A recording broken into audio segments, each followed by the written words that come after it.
to power a just recovery. Before we get started, I just wanted to go over a few housekeeping rules for our forum today.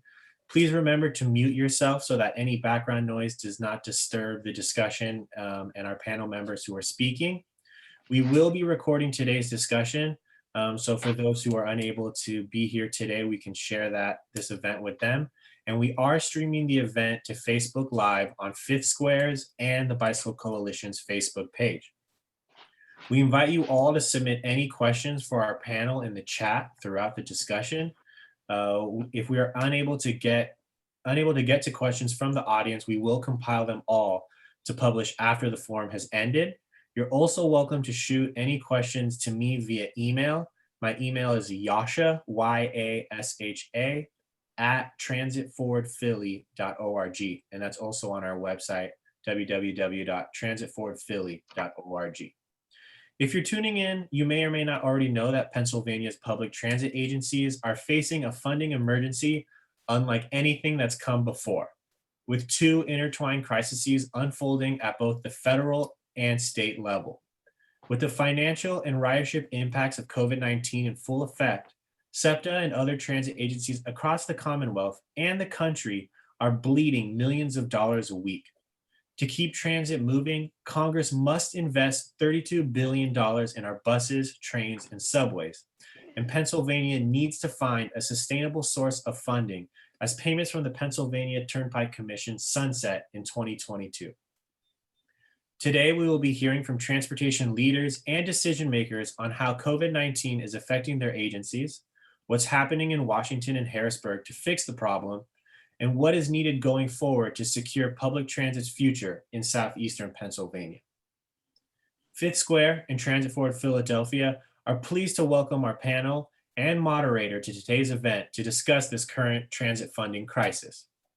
From SEPTA, we have current General Manager Leslie Richards, who is the former Deputy Secretary of PennDOT and County Board Commissioner of Montgomery County. Next, we have Deputy Secretary of the Pennsylvania Department of Transportation, Jenny Granger. From Harrisburg, we have Congressmember Dwight Evans from Pennsylvania's 3rd Congressional District. And unfortunately, Representative Stephen Kinsey, who represents District 201, which includes parts of Germantown and Fern Rock, and also serves as the Democratic Chair of the Subcommittee on Public Transportation, is unable to attend today's event due to a loss in his family. Our thoughts are with him and his family as well. Our moderator for today's event, which we are grateful to have here, is Pat Madej, transportation reporter at the Philadelphia Inquirer, who has been following and reporting on these issues since the beginning of the pandemic. Thank you so much for everyone for being here, and we are honored to have all of you for this important event. Before we jump into questions with our panel, I just wanted to briefly talk about our Transit Forward Philadelphia Coalition and the National Campaign for Transit Justice. Transit Forward Philly is a coalition of organizations made up of businesses, labor unions, CDCs, and senior environmental and civic leadership groups advocating and calling on SEPTA to create a network that is safe, accessible, and sustainable for all riders in the greater Philadelphia area. Our mission is to amplify the voices of riders and residents in support of a transit network that is the preferred mode of transportation in greater Philadelphia. On the national level, Transit Forward Philadelphia is part of the National Campaign for Transit Justice, a coalition of national and local organizations pushing for federal transit funding by centering the needs and priorities of local riders and transit agencies. This coalition of 15 plus transit regions is organized and supported by the Alliance for a Just Society, the Natural Resources Defense Council, and the Transit Center in coordination with Bloomberg Philanthropies American Cities Climate Challenge. Transit Forward Philadelphia and other groups involved in the National Campaign for Transit Justice have developed a set of shared principles to put transit back on track and get our economy and riders moving again. Where a person can go determines the opportunity they can pursue and the resources from which they can benefit. Better transit expands worker access to jobs, employer access to the workforce, customer access to businesses, and business access to a customer base. Transit in Philadelphia should provide our talented and diverse workforce with an affordable, efficient, and dependable option to reach workplaces throughout the region. To keep transit alive, Congress must step up and provide $32 billion for transit agencies across the country. Buses, trolleys, and trains in Philadelphia are essential for getting us where we need to go. Every dollar invested in transit means more jobs and more money for local businesses. Our 5-county region alone has become a powerful economic engine for Pennsylvania, generating 41% of all economic activity in the Commonwealth on just 5% of its land. This degree of density and economic productivity is not possible without a high-capacity, comprehensive transportation network to efficiently move people and goods throughout the region. Unfortunately, COVID has put the brakes on many of our buses, trolleys, and trains. In addition, competitor regions like Boston, DC, Chicago, and New Jersey are investing 70% more in transit than Philadelphia. SEPTA has a budget of about $700 million, while our neighboring agencies operate on budgets well over $1 billion. The time to invest in public transit on both the state and federal level is now. Without federal funding and a sustainable revenue source for the Commonwealth, transit systems in both urban and rural Pennsylvania face irreversible harm. If we do not protect our riders and the agencies that serve them, we may lose public transit forever. With all that being said, I would like to hand over the discussion to Pat Madej of the Philadelphia Inquirer to open the discussion and ask our panel some questions. Thanks, Yasha. I'm Patricia Madej. I'm the transportation reporter with the Philadelphia Inquirer. And as Yasha had outlined, we're here to talk about transit funding. We know that agencies across the country are really feeling the financial impacts from the COVID-19 pandemic, and SEPTA is certainly no exception, except it's a little bit different here. So SEPTA is losing about $1 million a day in operating losses, which is coming from a lack of riders during the pandemic, which is coming from increased cleaning costs. But on top of that, SEPTA is also dealing with this long-term challenge that existed well before the pandemic, and that is, of course, Turnpike funding. So in 2022, the obligation for the Turnpike to pay PennDOT $450 million to help fund public transportation will end. So that leaves officials kind of looking for solutions to kind of plug that gap. So we're here with our panelists to delve into this really important topic, and just want to reintroduce the panelists again. Please welcome SEPTA General Manager Leslie Richards. We have Congressperson Dwight Evans and PennDOT Deputy Secretary Jenny Granger. So I've got one or two questions for each of you, and then maybe some general questions we'll throw out there, and we'll turn the mic back over to Yasha for some questions from coalition members. So first question I have is for General Manager Leslie Richards, if we could. So you have previously outlined that the dual challenge that you're facing to both the operating and capital budgets may result in service cuts, may result in layoffs. So I hoped if you could open the discussion with a bit about what's on the table, Leslie, and when specifically can riders learn more about these potential service cuts and these potential layoffs? Sure. Well, as you stated and Yasha stated so eloquently, we are facing a budget crisis. When I took this job, I knew that I would be talking about our capital budget crisis because we knew where Pennsylvania stood with the funding from the Turnpike about to end, but we didn't anticipate, in addition, the operating budget challenges that the pandemic has presented to us and the low ridership that has created as well. So without new funding identified, and that is on the local level, the state level, as well as the federal level, we are looking into cuts, and we're looking into halting projects. We're looking into eliminating service.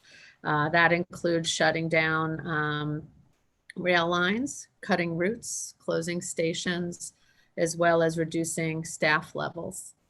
And what we really want to get out there is that these impacts will be long-standing. Once you take certain things away and reduce and make reductions in transit, this is not something where you decide to stop one day and then the next day when funding becomes available or new Resources are identified that you can just turn things on right away. It is costly. It will take time to start back up. We will be having conversations like this one, and we're very grateful to Fifth Square for bringing us all together today. We are happy to have many of these conversations. And obviously, Pat, we're thrilled with your fair and accurate reporting on our situation. You know, and we will be communicating in every way that we can. We do not want any surprises. We are well aware that the slightest reduction in our service will have impacts, and we know that it will impact people who most likely are living very close to the poverty line right now, disadvantaged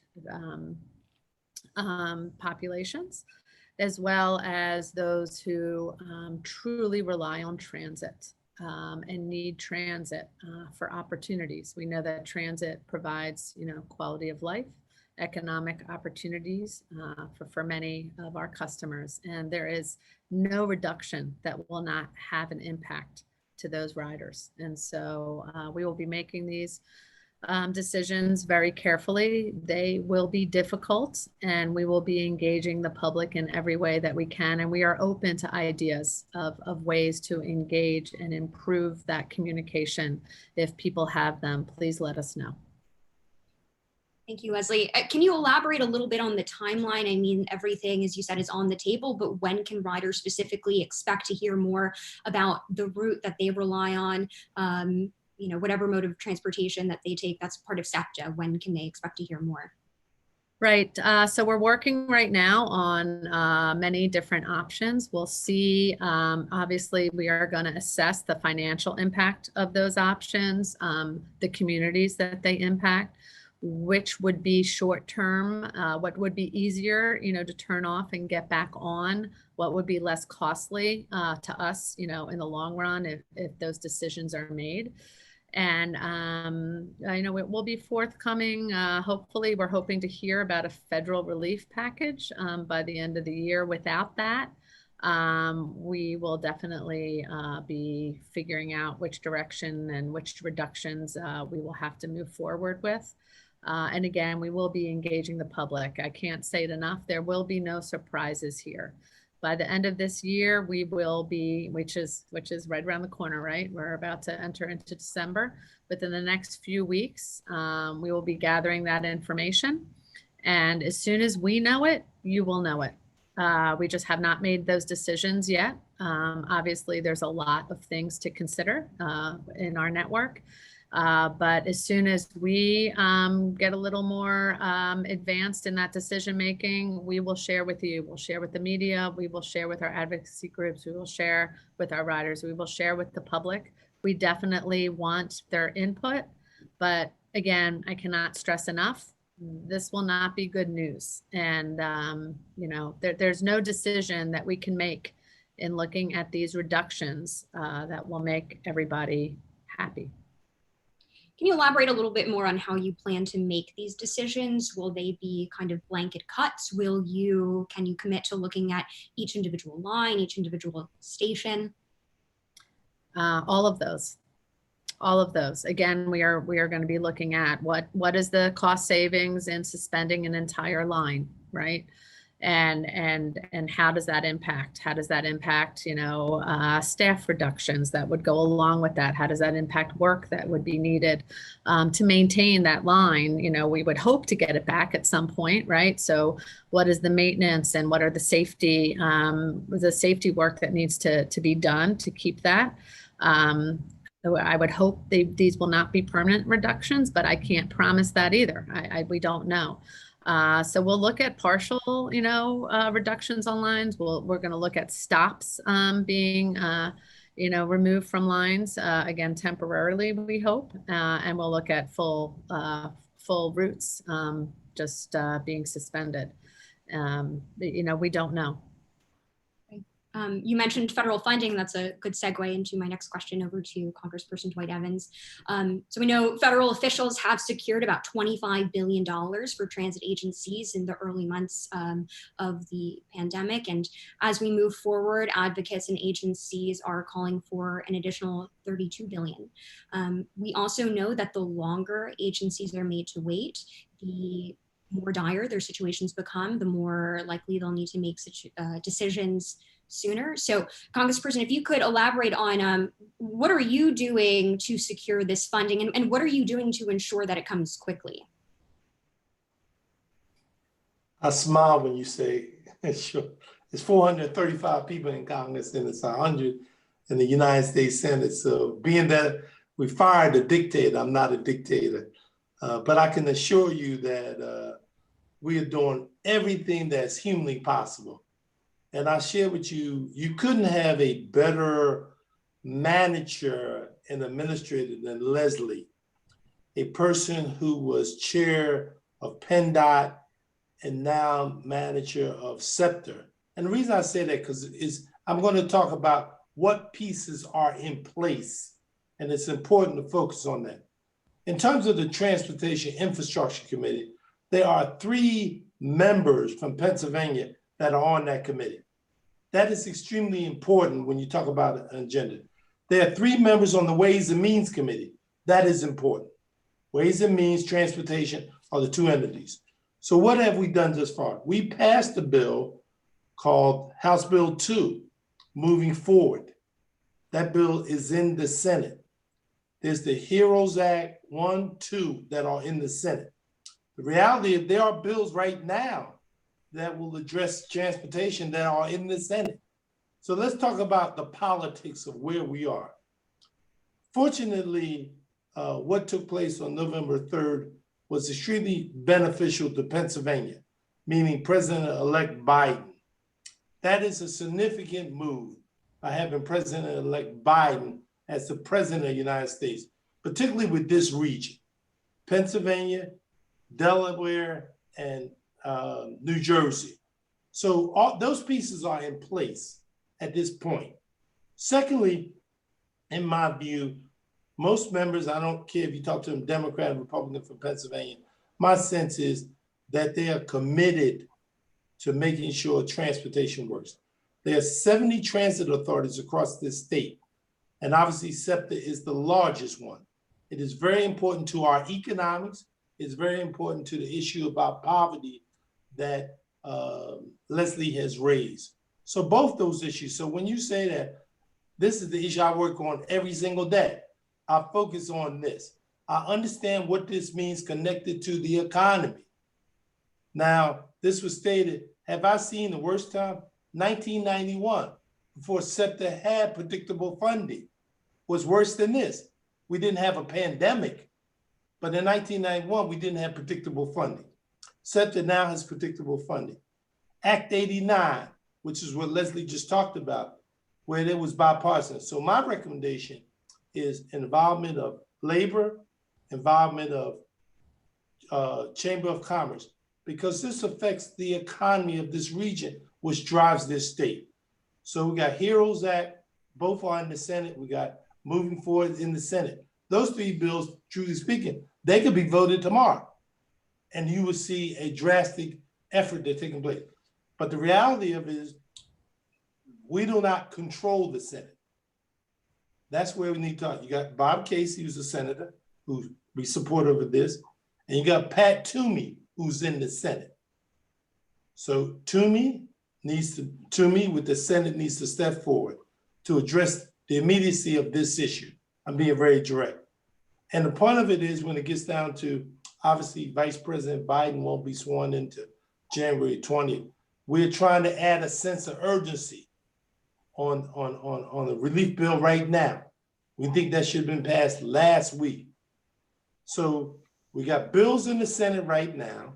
We have bills sitting there that could be passed tomorrow that would address this particular issue. So we're poised. I just said to you, you got 3 members from Pennsylvania. I'll tell you what their names are. You have Brian Fitzpatrick from Bucks. You have Lori Smucker from Lancaster, and you have Connor Lamb from Pittsburgh. Those three are right here from Pennsylvania. You have three members from Ways and Means, Brendan Bull, Mike Kelly from Erie, and myself. So that's the framework that you have right now. So I'm not saying it's not as bleak as what Leslie has said. It's bleak if we don't figure out to get it done. The sense of urgency for the question you have asked. There's no question. The pieces are in place. The reality is we just need to do it. We don't need to talk about it. We just make it need to happen. You mentioned the election and President-elect Joe Biden coming into office next year. Talk a little bit about the outcome of the election and how that plays out for the HEROES Act and for transit funding in particular. Well, obviously, I'm very excited about that. And not just because I'm a Democrat. I'm excited for this country that we needed a change of direction. And the people, particularly in this city and this state, went along with that. As you know, Pennsylvania went for Joe Biden. And I think President-elect Biden understands the significance of that. So believe me, he's very clear about Pennsylvania and Philadelphia. So that's one good positive thing right there, because he's going to be attentive. That's the first thing we gotta say. Secondly, this kind of discussion is appropriate in terms of a plan. Leslie Richardson, Pat Dion, and them working together, Democrats and Republicans. In this state, it's a matter of pulling those places together. Steve Kinsey, who I know very well, is on public transit. You got the players in place. So you got the president-elect, we in the majority in the House. A key election will be on January the 5th in Georgia. That's a very key election that determines a lot of what Leslie Richards is talking about. So the question is it going to be done before January the 5th? Is it going to be done in the next couple of weeks? I personally think we need to get it done because of all the pain. What the point Leslie is making is with the virus, and particularly looking out for the workers and looking out for people is very important. So I believe we're poised. We're poised in a position. I wish I could tell you on December the 3rd, this will pass. I will not be able to tell you, but I'm telling you all the pieces are in place. It is now important to all of you who are part of this Zoom is motivation of efforts to make sure that every congressional person and both our senators are in tune to this, because that's what it's going to come down to. It's going to be that everybody's going to, because in addition to that, and though this is not dealing with the script, Amtrak is going through the same problem. So all of these things are connected to the economy. This economy, this transportation is essential. This is something, so I share with you that sense of urgency. I do agree that we need to move. You sound very passionate about the economic impact, and given that, curious as to how do you talk about SEPTA and public transportation to your Democratic and Republican colleagues? How do you drive home the fact that SEPTA isn't just something that connects people from one neighborhood to another neighborhood, but means manufacturing jobs across the country, means economic prosperity for the rest of the country potentially? You know, it's interesting. I'm glad you asked. That's an interesting question because I used to be on the agriculture committee before I got on the Ways and Means. And the former chairman of that committee used to say to me, how many farms do you have in the district? I used to say to him, that's the wrong question. How many consumers do I have in my district? The reality is what I'm describing to you is consumerism. Production and consumer is all interconnected. That's transportation. That's transportation. Everybody doesn't have a car. And with climate control, you wouldn't want anybody to have a car. So the fact of the matter is when it gets down to, there's a direct effect upon transportation. And it's not just urban, it's rural. I share with you in rural. So when you say I talk about up in Williamsport in terms of the bus service that they need.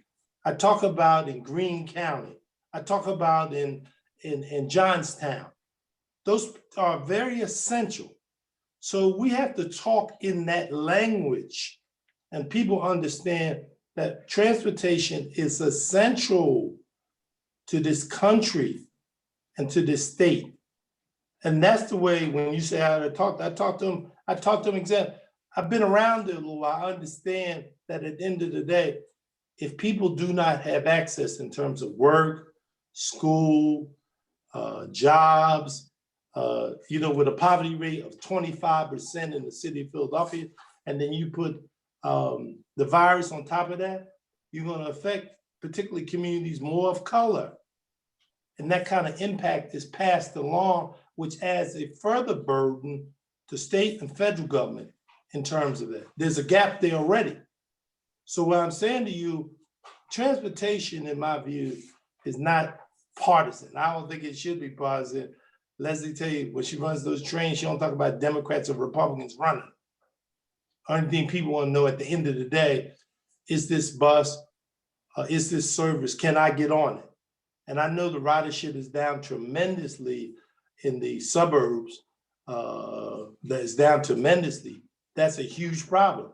So when you look at the suburbs and the ability of businesses operating, that's why I said to you, the Chamber of Commerce and labor, the transportation workers, it is essential part of this coalition you have that everybody be involved. We need nobody out. So I told you about the players in Washington. You got members on the Transportation Committee, you got members on the Ways and Means Committee, and you got members on the Senate. And then you have a president-elect that won this state by 80,000 votes. Matter of fact, the current president won this state. So it's clear that this is no time for fooling around with partisanship. It's in the interest of the people, 12 million people in this state. Yes, we're talking about this region, but this region is an engine. So I share with you, I've been around a long time with this. It's working. It's what you're doing today. It's what you're doing today by organizing and then connect all of the stakeholders. Every stakeholder, nobody should not be at the table, and everybody should be responsible for making this happen. As the president-elect said, he said it's trying to find the soul of America. And I believe it starts with transportation. You talked about the players in Washington. Do you want to talk a little bit about the players in Harrisburg? So a couple of questions. Yeah, I do know those people a little bit. It'll take a little work. Act 89 came about because the Democrats and Republicans. There was a gentleman by the name of Sam Smith, who's the speaker. I think he represents Ponce Attorney. He's no longer there. I believe, and I don't, Leslie may know him a lot better than I know the people there. Look, it took some work, and we did a Transportation Act. Act 89 did huge events. As a matter of fact, I advocate Act 89 on a national level because Act 89 is a good model. Now, got to make some adjustments to it. I heard you talk about some resources, got to find some more creative ways, but I think the players are there. I mean, I don't know them as well as I used to know them. I know Jake Corman, who's now the Speaker Pro Tem, and the Speaker, I don't really know him. I'm sharing with you, I think we have to be very fundamental about the economics of this state. And believe me, that starts with transportation. There's no way, when you talk about Amtrak, talk about airport, talk about all those things, if you're going to talk about being a competitive state, transportation is essential. So the players in Harrisburg and they made some changes up there. I believe that it'll take a little battle. I won't tell you you just walk in the office, they're going to immediately buy in, but I share with you, this region is too much connected to the state's economy and to the nation's economy. So don't forget the connection to the nation's economy. When you talk about Pennsylvania, along the East Coast between New York, Washington, and all that, you can't forget about what this economy means to the entire nation. Before we get into Act 89, as you mentioned, I have a couple questions for PennDOT Deputy Secretary Jenny Granger. Want to talk about PennDOT's funding crisis. So I understand that PennDOT recently warned that it could stop hundreds of projects if it is not able to cover a $600 million shortfall from gas tax revenue. I understand that deadline is tomorrow. We are around noon on November 30th. Where do things stand with that? So I will be honest with you, I don't have a full report out on that. I know the secretary, the executive deputy secretary are working feverishly with the governor, the administration, and I believe they are speaking with, again, leadership in the General Assembly, but I do not have specifics on that at this time, regretfully. And that potential suspension is tied, again, just to the highway side of things.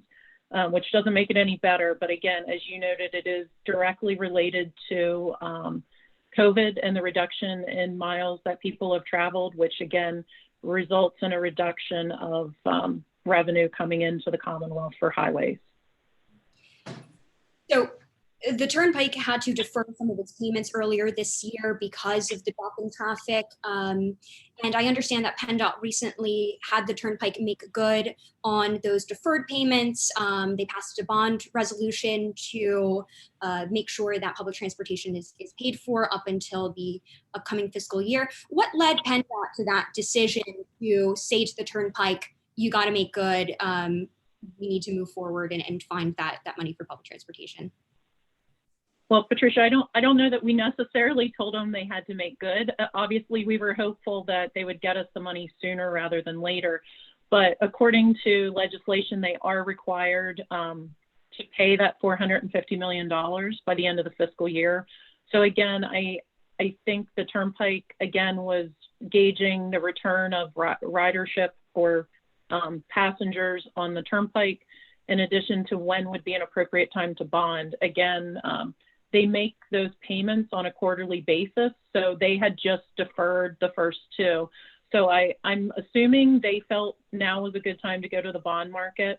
So hopefully, again, we'll get those payments, those back payments soon. And their next normally scheduled payment is due the end of January. So we know that 450 million drops to 400 million. These are the long-term kind of funding issues we're talking about here. That's in 2022. That's quite literally around the corner. So wanted to see what is PennDOT's role in helping to identify sustainable funding, and where are you in those conversations now that we're nearing the end of 2020? Yeah, so let me just add one clarification. So the way Act 89 was signed into law on July 1 of 2022, you are correct. The Turnpike, it sunsets.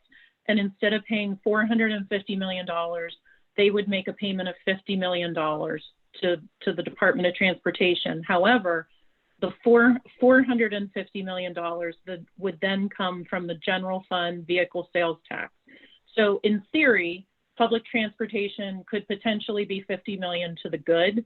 And I think as the legislation is currently enacted, that is where we are. Now, I think everyone on this Zoom call is also concerned that goes away, right? Depending upon the budget, there really, I think we all witnessed, there's not a surplus of $450 million. So something would have to give in order to keep that legislation in place. So in anticipation of that, again, we've started talking last year about this we've called it a fiscal cliff.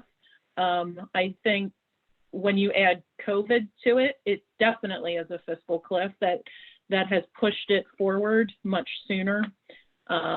Luckily, we, the transit industry, were able to receive some Federal CARES Act funding in the first round, as Leslie can attest, and thanks to Congressman Evans's efforts, have been able to really keep us afloat. But again, as SEPTA and Leslie will tell you, it's a short-term fix, right? So we have the longer impacts of COVID, plus we do have this potential additional impact to the overall statewide transit program in 2022. So I will tell you, this group is a great avenue. We talk about it. I talk about it to every single state representative and senator that meets with me on other things. We talk about long-term impacts. What are we doing in the short term to show that this funding is critical to not only the transportation, but I think Congressman said it well. It's a business. For some folks, it's the ability for them to get to their dialysis appointments. For some folks, it's a way to get to work.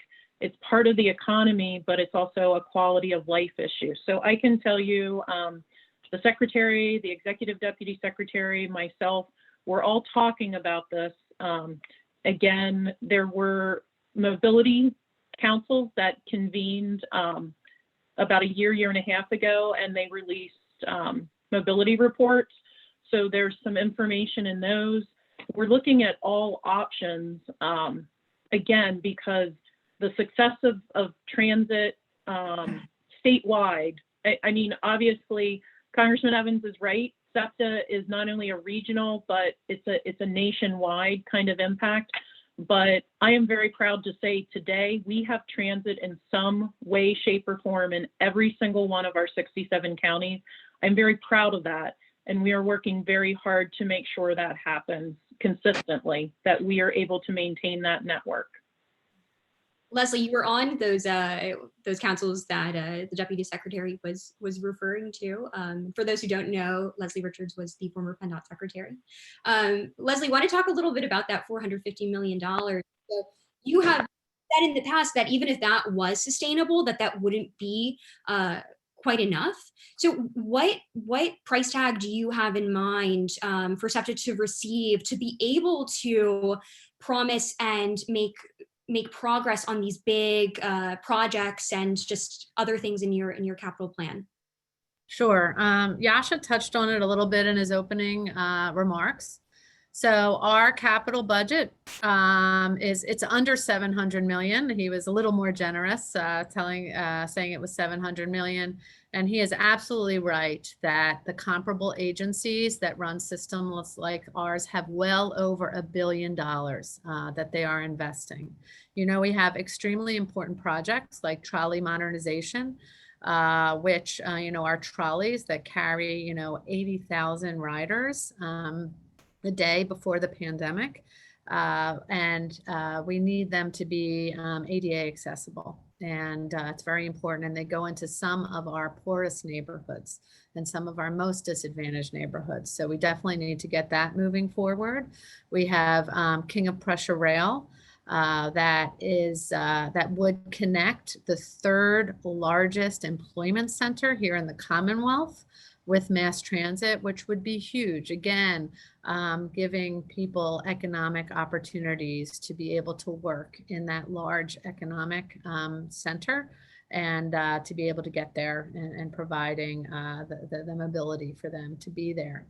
And so with the 700 million, almost 700 million that we have now, we need an additional at least 400 million to move those projects forward. We want to be the agency that Yasha described, the reason for Transit Forward, right? To bring mobility to everybody, to provide quality of life, economic opportunity to everyone equally. We want to be that agency that you want us to be. And I think we've done a very good job up until now with the very tight resources that we have had. But if we could have the similar budgets of other agencies, of other transit agencies, we could be that agency, and that's what we want to be. And so while, Deputy Secretary Granger illustrated where our funding is right now, and where it may be for capital budget in the future, that is just staying even, right? If we solve that 400 million that is supposed to be transferred into the vehicle sales tax from the general fund, And she described it, but just to remind everybody, that money right now is in the general fund and is being used for very good reasons. It's being used for education. It's being used for prison reform. It's being used by the Department of Health, that is really going above and beyond with pandemic response and recovery. It's being used for very good reasons in other agencies that are cash strapped and have been hit by the pandemic. So what is the likelihood of the legislature letting that legislation ride and automatically taking 400 million from those uses and just saying, okay, now transit gets it, and let's decide, you know, how these other agencies are going to make up that amount? Not likely. And so, you know, we have to find a way for sustainable, Congressman Evans said it, sustainable transit funding for us to move forward, for us to be the transit agency that you want us to be, that we want to be, that serves this area. And again, I also want to elaborate what Congressman Evans said as far as our, you know, how we impact others. I just want to remind everybody how we impact the Commonwealth. Deputy Secretary Granger mentioned every single county has transit that really helps with our elderly. It helps with those with disabilities to get around as well. But just to remind everybody that without SEPTA operating at its full capacity, businesses around the Commonwealth will shrink.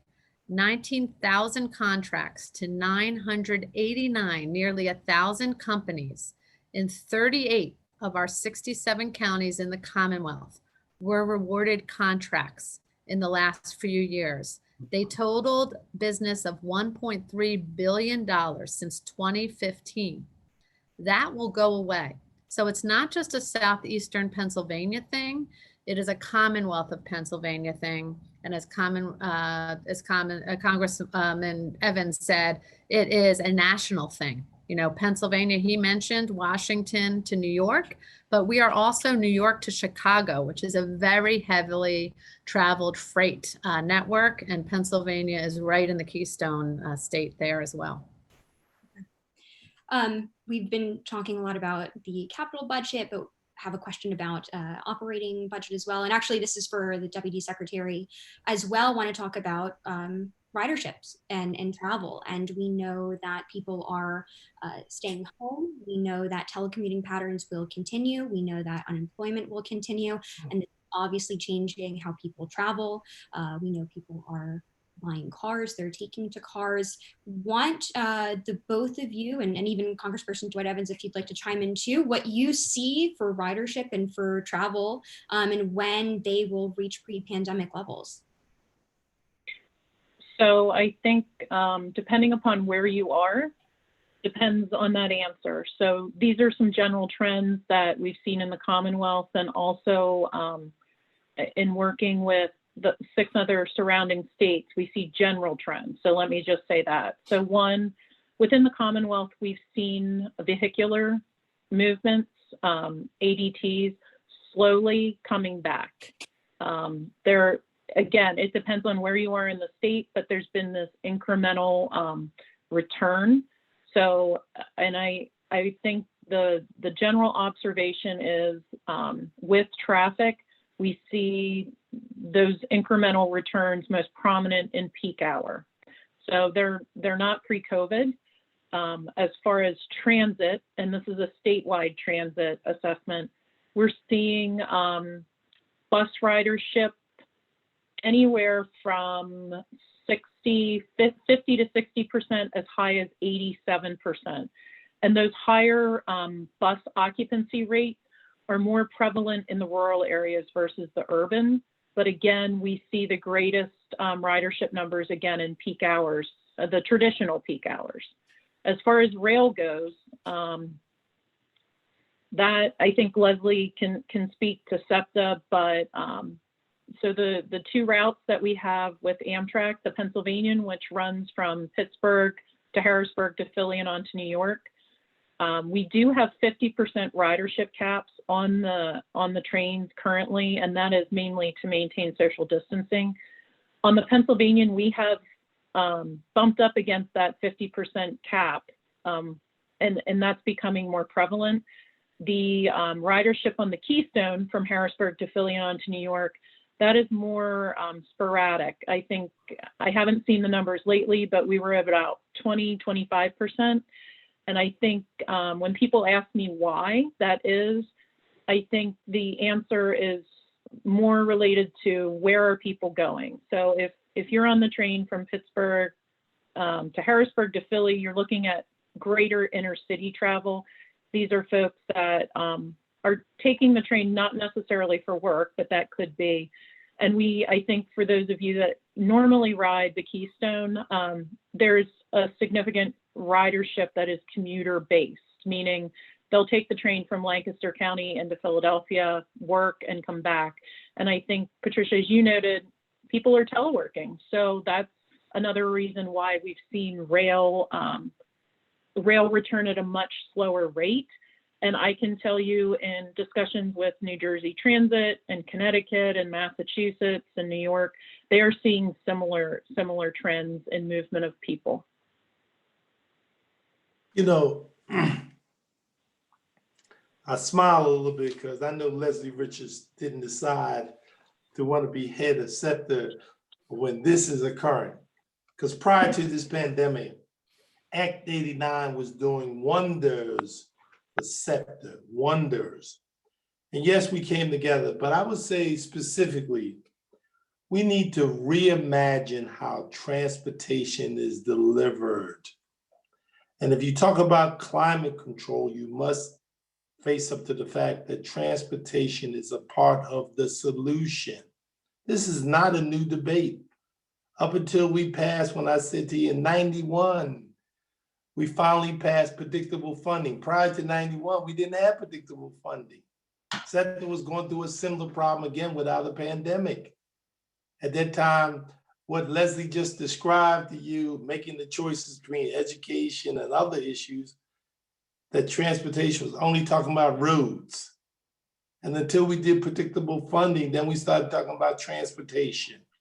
So from 1991 to 2020, we finally got it on the table. Now, with all the situation, it doesn't make no sense for us to suddenly lose it because it wouldn't be in the interest of the people. And that's why this discussion is very appropriate. We shouldn't be pitting education against transportation. We need the particular funding.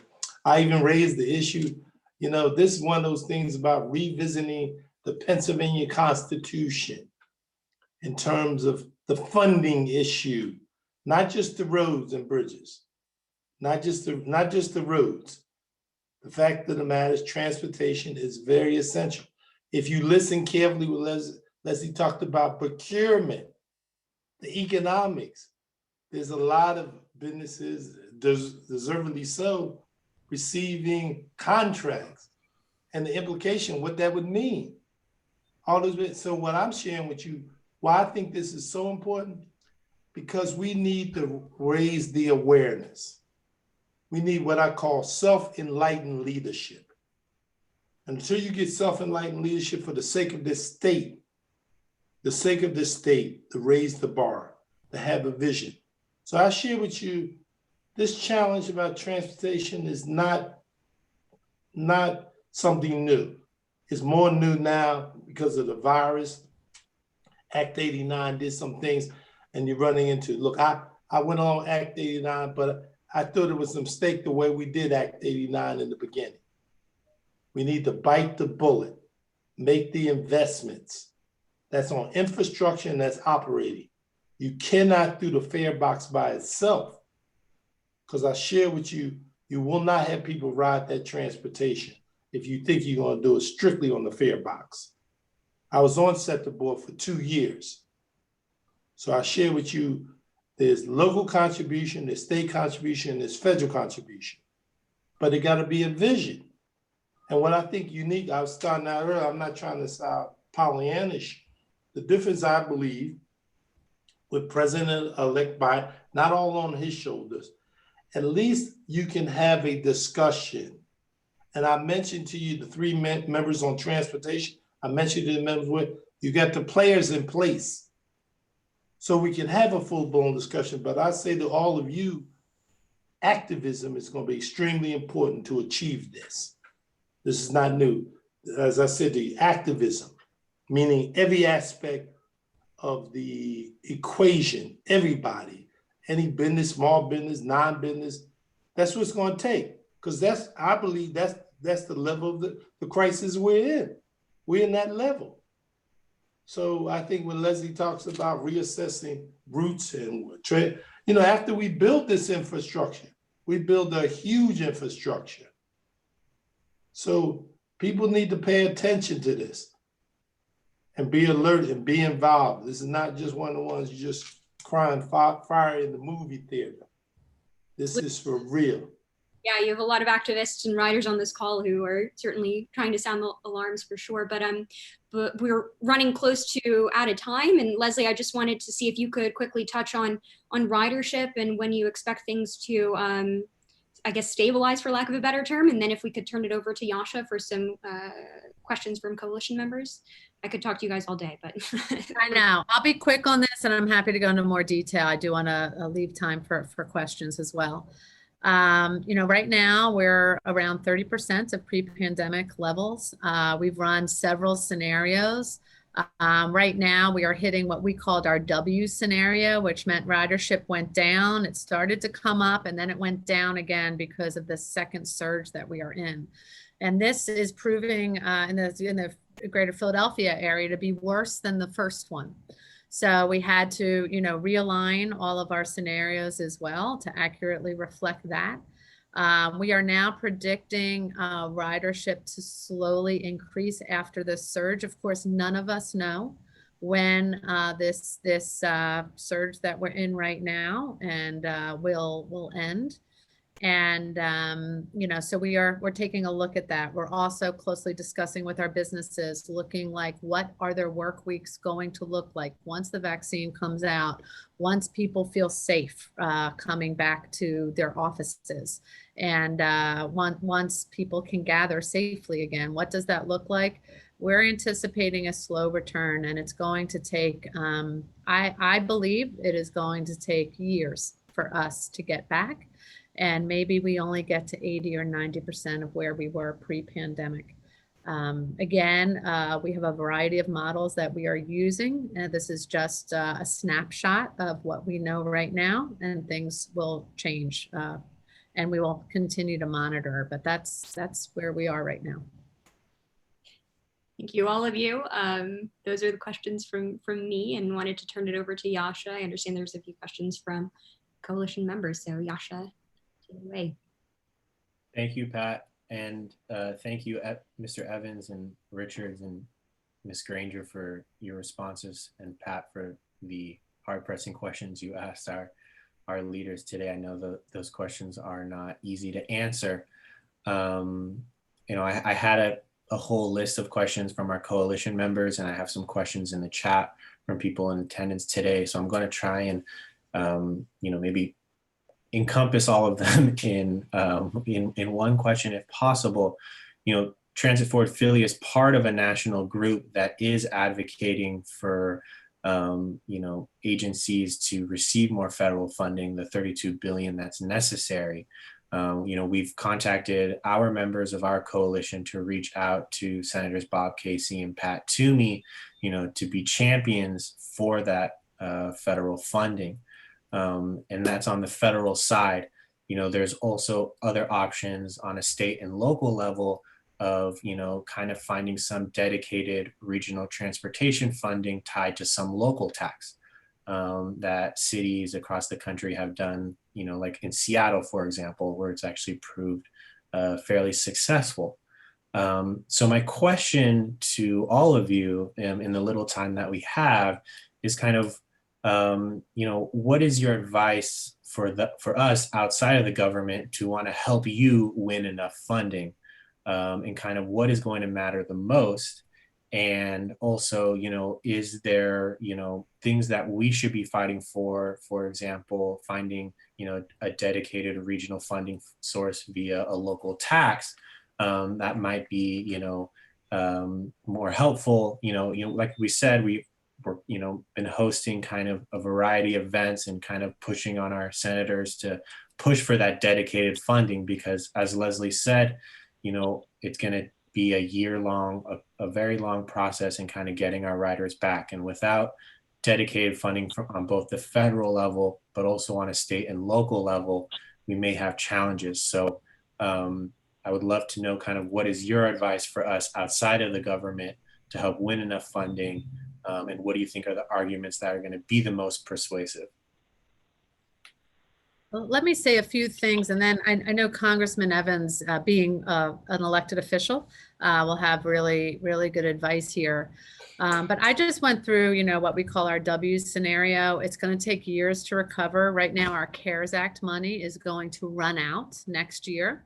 And we know, or we're predicting that our ridership is not going to be back before that. So we are still going to need to weather this crisis. This crisis is going to be a long time.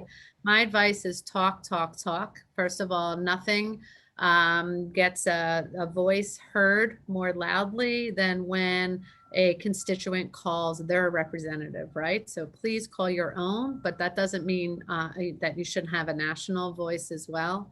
And let them know why this is important to you and why it's important to the economy, and that we do need to find a new way of funding transit, and I think transportation as well. We've seen it's an essential service. We've seen that our essential workers have allowed us all to function at this very difficult time.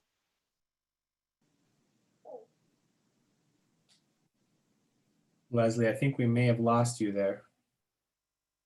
You kind of have gone frozen. If you jump back in, oh, are you back? Leslie, we lost you there for a second. Can you hear us? I can hear you. I'm hopping back in here. Oh, okay. We kind of lost you mid sentence there. Towards I apologize. Well, we'll go ahead. I know we're running out of time here, but just talk. Okay, thank you.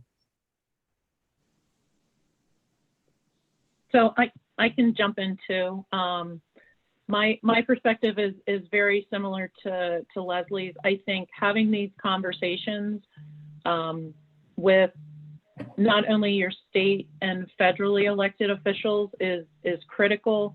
It's your local entities also. Again, Congressman Evans makes a great point. This solution has to be at the local, the state, and the federal level.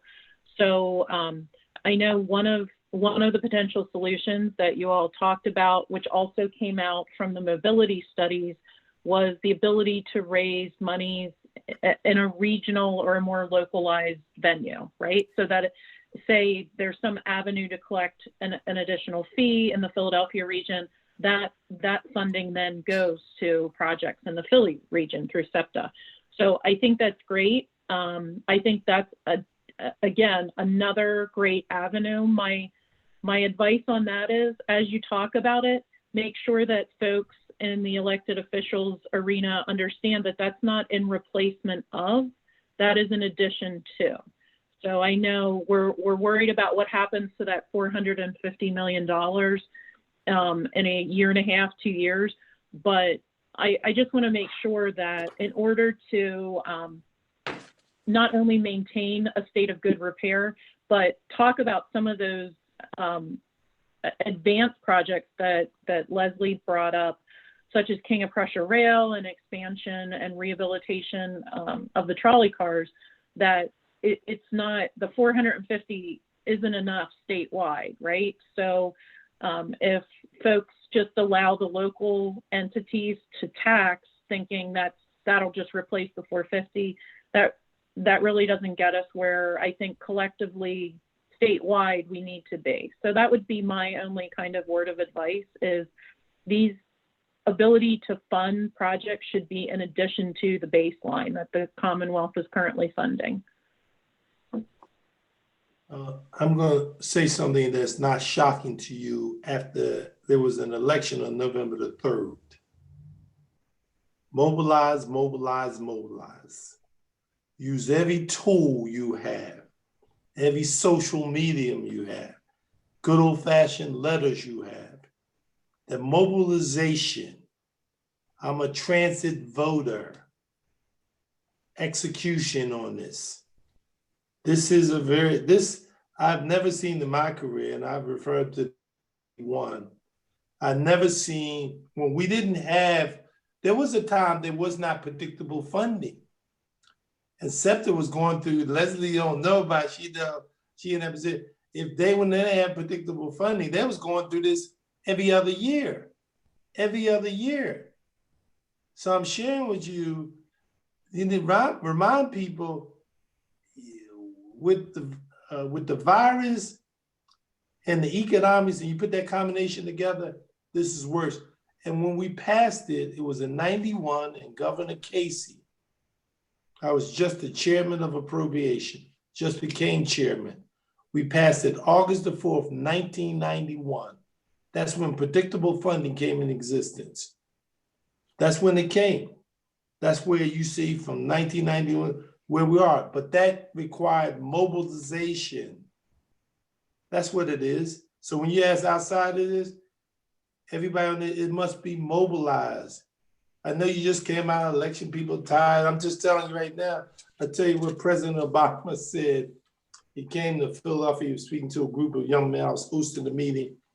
And he says, this does not just end with you voting today.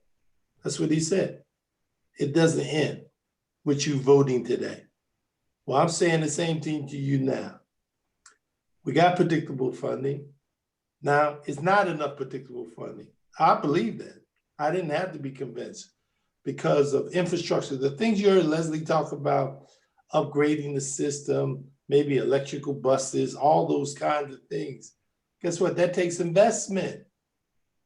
We, as taxpayers and citizens, have to understand about that investment.